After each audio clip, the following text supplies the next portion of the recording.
good evening.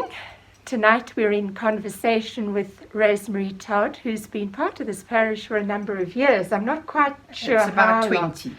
Is it about 20 years? My goodness me. So part of the prayers and the breath of the bricks of this parish. And because we're in the liturgical month of creation, we're going to have a conversation mainly about how Rosemary experiences God in creation. And the first part, and I know that Rosemary shares a love of cats like I do, and I know that she's got cats, so it would be lovely just to hear, Rosemary, something about your cats. Well, I mean, we've got this most beautiful cat. His name is Socks. And we've had him for nearly 12 years. In fact, next week, in fact, he's 12. Wow. And you would never say he was. No. But it's actually quite funny, the story, because when Amy and Tim were very small, they came to me once when we were at the old Brightwater Commons, and they said, "Oh, there's cats, there's kittens." And I said, "I'm not the one to convince. We're going to have to, you're going to have to convince his dad, not me." So then I phoned Anthony, and then we go through all the spiel of how cats are such a wonderful companion, and you don't have to take it for a walk, you don't have to bath it, because we'd had dogs before, and it was a total pain for him, because he had to bath them. We then had to take them in the car to Delta Park. So anyway, then the long and the short of it was these two cats came home with us, and we named them CG and Socks, because the lady in the shop said to us, and it's so true, Socks has got socks on. He's got white socks, so we called him Socks. And the whole reason why CG is called CG is because there's a little kitten of 12 weeks old. As soon as we get home, he jumps into the bath. No fear, no, if there's water there, nothing.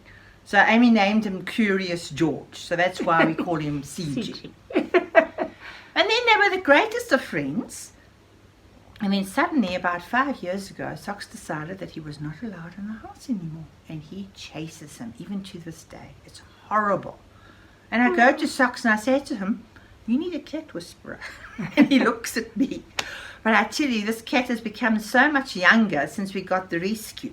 You remember that story about the rescue? I'll just very quickly tell people about it. What had actually happened is Anthony needed to go and get something at the shop. It was around about Christmas time. It was about the 20th of December. So we said to him, "Okay, you go. We're going to sleep. We're not going to wait for you." It was already about 10 o'clock anyway. So then Anthony comes back, and then I feel a sort of like a thud on my bed. And I thought, this is very strange. And it was Tim bringing Socks through. And I thought, there's something strange happening. And he said, yes. He said, "Come and look." And then there were 3 little kittens in the box in our kitchen. And one was grey, and then the other 2 were ginger. So then, of course, I decided then it was best to go and sleep on Amy's bed because she was away. And I had these 3 little kittens on the bed. And then the cat that ultimately now is Marmalade, he was actually under the bed. He decided that he was going under the bed during the night. And then when we were trying to get him out, he was hissing at us. This little thing of about 6 weeks old. So we named them Marmalade and Melchior. Because of, the 3 wise men and all that sort of thing. So then we come here to church, and we were supposed to be here at 9:30 to decorate. We only got here at about 10:15, I think, and then we told everybody the story. And then Anne Maggs's cat had only died about 2 weeks before that, and it was strange how Jeremy, the night before, actually had a vision of the other cat coming through. And she just felt that the little, she asked, she said, is it grey by any chance? And I said, yes. How did you know? So I said, you're most welcome to have it. Because we didn't want to have 3 cats, you see. And when she wanted to take the other ginger, and we said, no, if possible, we'd like to keep the 2 boys together. But those 2 were a packet of crackers, I tell you, because we'd been watching cats movies. And the suggestion was, and it worked, because we had a cat before these 2, and that also unfortunately got knocked over and killed on our road. So we've had 2 cats that have been killed like that. But we put up sort of plastic and that between, so that the older cat could see them but not interact yet. So it's actually a very clever way of doing it, because then finally, when eventually they were about 3 months old, we let them interact, and it was fine. Socks was fine with them. But I think it was Melchior. He managed to get himself up that security gate and over. Because one morning we just couldn't find them, and they were in the lounge. So it just shows you how clever they were. Incredibly But it just clever. showed us, though, that it was horrible to say that when Melchior went, it was almost like Marmalade came into his own. Because he was almost like overshadowed by his brother. Whereas now, now it's fine and everything. But at first he was very shy. And it is amazing how Socks has actually become very much younger. And, yeah, but the other night I think there must have been some spat between the two of them. I don't know whether Marmalade had done something to him, but we just heard this almighty running up and down the passage, and that's not normal. And all I can think is he probably did something to Socks he didn't like. So I thought, well, because I've seen him do it before, just very gently. Careful, watch it, little one, watch it. I'm the one in charge. Mom's does. He backs off. Yeah. So Rosemary, I mean, they've got very distinct personalities. Yes, definitely. Do they speak to you of God in any way? Do you have... Yeah, well, I mean, our Marmalade is very much like, he's like a lion. And he's got this beautiful mane. And he is just so proud of himself all the time. And I just give thanks that he's such a lovely cat. And the same with Socks. And they both got distinct ways of talking to us. I mean, the other night, I didn't even know Marmalade was in the room, and he called me.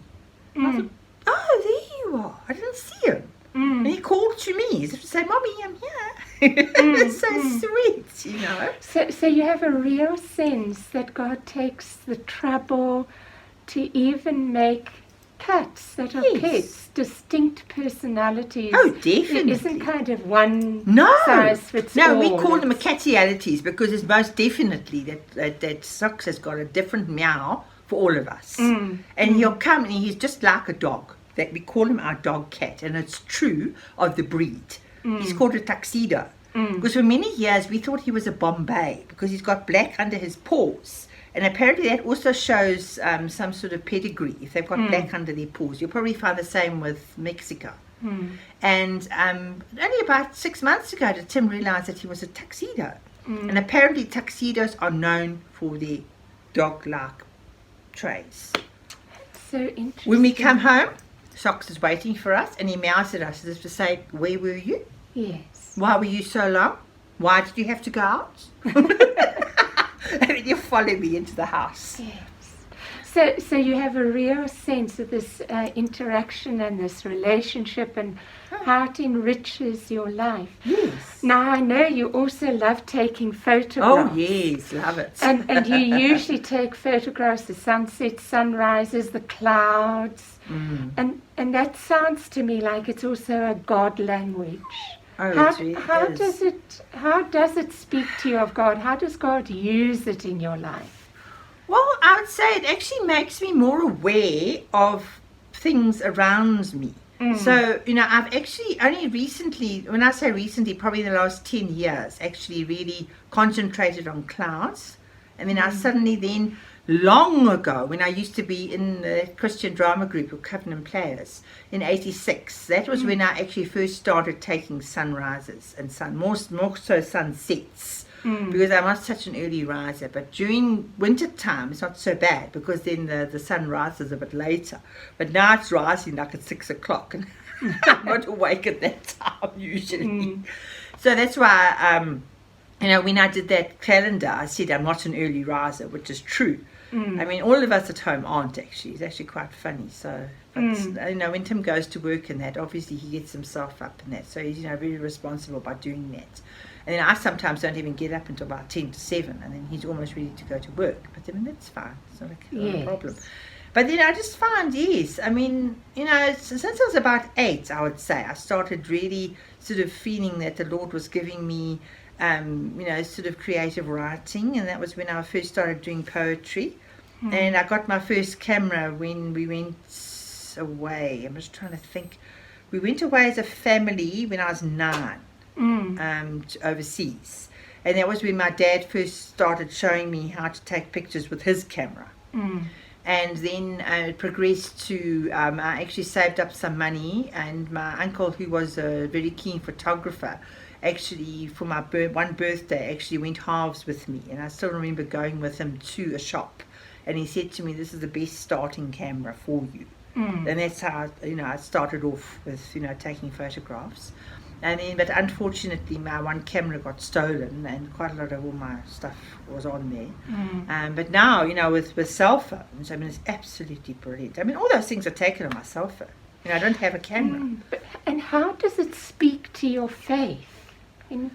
Well, I mean, even when a few days ago, when there was actually, the beginning of September, when it was so cold, there was no sun. That's why I called it a sunless sunset, because there wasn't a sun, it wasn't sun at all. But then I still felt the Lord saying to me, take pictures. It's still part of creation. Whether there's sun or no sun, but there has to be sun somewhere, yes. But just because you can't see it, it doesn't mean to say it's not there. Okay, so a bit like just because you can't see God doesn't mean that God isn't there. Yes, and I mean, I still remember a little story that somebody told of their 5-year-old. This is a true story. Saying, "Oh God, where's God?" And then someone with skin on. And then the father, was explaining to, the child that, God is around us all the time, even though we can't see him. And if he hasn't got skin on, doesn't mean to say that he's not there. And that he will never give us anything beyond our comprehension to have to struggle with or to try to work out. So in other words, I also remember this from, I don't know if you, from one of Corrie ten Boom's books, when she was about 5 also. She was with her father, and they were coming home from a trip. And she was talking to him, and she was obviously super bright, even at that age. And she was asking questions, obviously well past her age group, which was fantastic. And he was just trying to explain to her what burdens meant, and to her 5-year-old brain, she just didn't understand it. And then he thought of an excellent example. When they got to the station, he gave her suitcase, and she said, "Papa, how am I supposed to carry your suitcase?" And he said, "It's exactly that." He said, "You're not ready yet to carry that burden." And he said, "It's the same with God. He won't ever give you something that's too hard to carry. You might think it is, but it's not. But you just got to keep on having faith with him." Yeah. And she said that also what helped with her in the concentration camp too. She remembered that story way back with her father.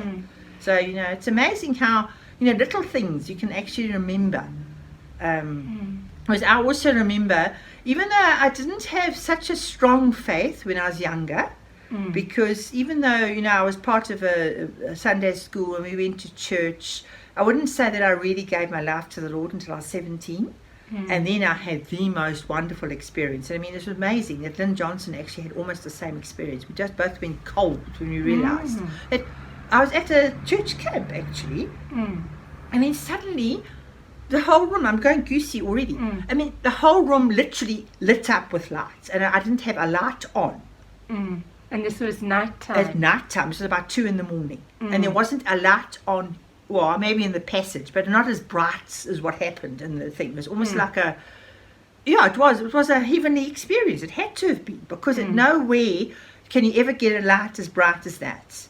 And then I just felt the Lord saying, pick up the Bible and read your Psalms. Well, I couldn't stop. I just carried on reading and reading and reading right up until breakfast time. And somebody came and knocked on the door and said, "Rosemary, are you all right?" So I said, "Yes," but I just had this wonderful experience. And everybody could see on my face that I'd had this absolutely, sort of heavenly experience. I couldn't, sort of hide it. It was just there. It was tangible. So as I say, that's when I did it. But I still remember, when I was about the same, about 8 or 9, somewhere around there, we just moved to Durban, and I was devastated because I had a lot of friends in Maritzburg, etc. And, I hadn't really made that many friends. But we'd gone back to Pietermaritzburg to visit my grandmother. No, we'd come from Pietermaritzburg to Durban, that's right. And it was before we'd actually moved finally that we came through to Durban to see her. And it was during the school holidays. And we came, my brothers and I think just my younger brother, because my older brother was 10 years older than me, so I think he was possibly, not there, I don't know. But anyway, that's the story. But what had actually happened is we'd stayed overnight with my grandmother on the Saturday night. And then my parents had come, to visit her like we always did on a Sunday. We travelled through to Durban to see her, and then we used to go on the beach and that sort of thing before we went back to Maritzburg. And then what had happened is my dad, somehow his keys fell out of his pocket and went down the lift shaft. So of course then he said, oh Lord, what do we do now? And that was the very first time that I actually heard my father say something like that, and it made me think that they also had a faith, but obviously I hadn't kind of heard him say something like that. So then of course being a Sunday, there was nobody to stop the lift. I mean, you couldn't just go in there were special tools and all that sort of thing, but of course we were delighted because we had to stay another night with my grandmother because my dad then had to go to his brother who lived in Durban to drive to Maritzburg to get the spare keys, which he had, but not with him. So then they stayed overnight in Maritzburg, then came back the next day. But fortunately, it was school holiday, so the Monday, then, we all went back. So we got the keys and then, went home. Yeah. So that incredible awareness that God is everywhere. Yes. And just to anticipate that God will break into your day, into your world, yes, at any time. You just don't know when. No. And that God is interested in everything, like lost keys, whatever. Yes. Well, I mean, this operation, all this sort of thing. And I mean, I really do give thanks for him, because a lot of people are saying, oh my word, they said, a knee up. It's worse than a hip. And I said, well, I haven't found that. I said, I don't know whether it's because I've had so many and I've been used to it. But I definitely know the power of prayer helped me get through this, definitely. And it never been sore around the side of the knee. And what he did, it's more because the knee had been realigned. There's now muscles there that have to be reworked, which is understandable. Because, I mean, I first started with knee problems before I was 23, in fact, because we were overseas. Because when I turned 21, my parents very kindly paid for my trip. Wow. Because my brother was in, how are we doing for time? All right. We've got a bit of time still, a minute or so. Yes. Because my brother was in the diplomatic corps in Israel. So we went to go and see him. And because they have to go out of the country for 6 weeks during their very hot time, all their family gets paid for to go somewhere. So we decided to go to Greece. And that was when I first discovered that my knee was giving me trouble, going up and down the Colosseum and stuff like that. Goodness me, Rosemary. Well, not so much Greece, but just different places you became aware. Yes. Yeah. But again, that sense that God is personally involved in our reality. Because then, it was then that made me realize that there must be something wrong. And then I went to a doctor that I was recommended by, because somebody in our church at that time knew somebody, etc., etc. But then he told me that your bones grow until you're 23. So it could be that it might get itself right, but it didn't, because it was my kneecap that was actually giving the trouble. It was just shattered. It's just the way it was, because I was born with a slightly out of alignment skeleton. So that's why my kneecaps were actually higher than normal. And this is what the doctors were saying, that that's possibly part of the reason why. And I just give thanks too, because my mother also said that when I was born, I found a picture of myself actually with my foot like this, my left foot. So it just shows you that all of it, but I mean, everyone's fearfully and wonderfully made. Yes. And I just say, thank God, and I'm here today as a testimony, so thank goodness. Oh, Rosemary, thank you so much. It's just such a lovely reminder to look for things to also be grateful for from God. And Rosemary has reminded us of that. Have a lovely evening. It's been wonderful to be with you. And thank you, Rosemary, for being with us as well. Lovely. God bless you. Good night.